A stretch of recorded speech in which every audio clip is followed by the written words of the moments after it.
اللہ کے رسول حضرت محمد مصطفیٰ صلی اللہ علیہ وآلہ وسلم کو اس سال سخت رنج پہنچا اور سخت غمگین ہوئے۔ اس سال کا نام عام الحزن سال کے نام سے رکھ دیا۔ جناب خدیجہ الکبریٰ کی وفات اسی سن 10 بعثت میں ہوئی۔ 10 رمضان المبارک کا دن تھا اور حضرت ابو طالب علیہ السلام کی وفات بھی اسی سال میں ہوئی، اسی لیے اسی سال غم و اندو کی وجہ سے اس سال کا نام عام الحزن رکھا گیا۔ ان دو عظیم ہستیوں، ہمدردوں، مددگاروں کے انتقال پرمراد سے حضرت رسول کریم صلی اللہ علیہ وآلہ وسلم کو سخت رنج پہنچا اور آپ نے اسی شدید رنج و غم و صدمے کے عالم کے تاثر میں اس سال کا نام عام الحزن رکھ دیا۔ شیب ابی طالب سے نکلنے کے 8 مہینے 11 دن بعد وسط ماہ شوال میں حضرت ابو طالب نے انتقال فرمایا۔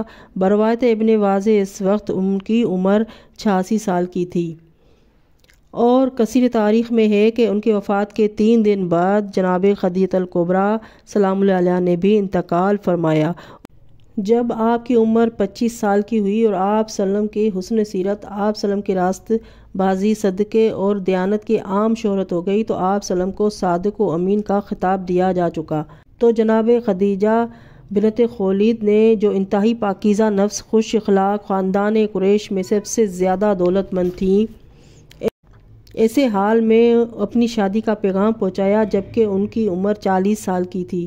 پیغام عقد منظور ہوا اور حضرت ابو طالب علیہ السلام نے نکاح پڑھا۔ مورخ ابن واضح موطفی کا بیان ہے کہ حضرت ابو طالب نے جو خطبہ نکاح پڑھا تھا اس کی ابتدا اس طرح تھی: الحمدللہ الذی جعل من الزرع ابراہیم و ذریۃ اسماعیل۔ تمام تعریفیں اس خدائے واحد کے لیے ہے جس نے ہمیں نسل ابراہیم و ذریۃ اسماعیل سے قرار دیا ہے۔ مورخین کا بیان ہے کہ حضرت خدیجہ سلام اللہ علیہا کا مہر 12 اونٹ سونا 25 اونٹ مقرر ہوا جسے حضرت ابو طالب نے اسی وقت ادا کر دیا۔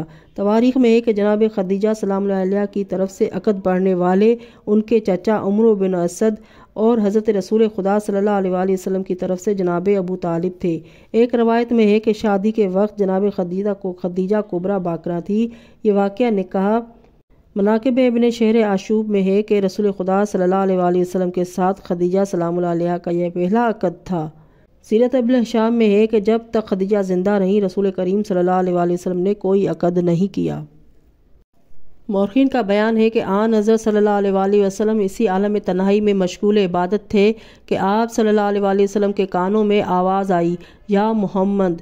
آپ سلم نے ادھر ادھر دیکھا، کوئی دکھائی نہ دیا۔ پھر آواز آئی، پھر آپ سلم نے ادھر ادھر دیکھا، ناگہاں آپ کی نظر ایک نورانی مخلوق پر پڑی۔ وہ جناب جبرائیل امین علیہ السلام تھے۔ انہوں نے کہا: اقرا، پڑھو۔ حضور صلی اللہ علیہ وآلہ وسلم نے ارشاد فرمایا: ماں اقرا، کیا پڑھوں؟ انہوں نے عرض کی: اقرا بسم ربک الذی خلق۔ پھر آپ سلم نے سب کچھ پڑھ دیا کیونکہ آپ کو علم قرآن پہلے سے حاصل تھا۔ جبرائیل امین علیہ السلام کے اس تحریک کا اقرا کا مقصد یہ تھا کہ نزول قرآن کی ابتدا ہو جائے۔ اس وقت آپ سلم کی عمر 40 سال 1 یوم کی تھی۔ اس کے بعد جبرائیل امین علیہ السلام نے وضو اور نماز کی طرف اشارہ کیا اور اس کی تعداد اور رکعات کی طرف بھی حضور کو متوجہ کیا۔ چنانچہ حضور والا نے وضو کیا اور نماز پڑھی اور آپ سلم نے سب سے پہلے جو نماز پڑھی وہ ظہر کی تھی۔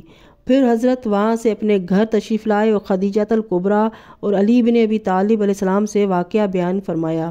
ان دونوں نے اظہار ایمان کیا اور نماز عصر ان دونوں نے بجماعت ادا کی۔ یہ اسلام کی پہلی نماز جماعت تھی جس میں رسول کریم صلی اللہ علیہ وآلہ وسلم امام تھے اور خدیجہ الکبریٰ سلام اللہ علیہا اور علی ماموم تھے۔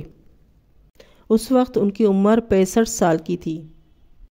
مومن قریش حضرت ابو طالب و جناب خدیجہ الکبریٰ کی قبر مکہ کے قبرستان ہجون میں ایک پہاڑی پر واقع ہے۔ یہ قبریں پہلے گنبد والی نہ تھی۔ بروایت 13ویں صدی کے وسط میں مومنین کی مدد سے ان پر گنبد تیار کرایا تھا۔ اسی سال سن 10 بعثت میں وفات خدیجہ سلام اللہ علیہا کے بعد آن حضرت صلی اللہ علیہ وآلہ وسلم نے سودا بنت زمعہ سے نکاح کیا اور اسی سال حضرت عائشہ بنت ابی بکر سے بھی عقد فرمایا۔ مورخین کا کہنا ہے کہ اس وقت حضرت عائشہ کی عمر 6 سال کی تھی، اسی لیے سن 1 ہجری میں جبکہ آپ 9 سال کی ہو گئی تھی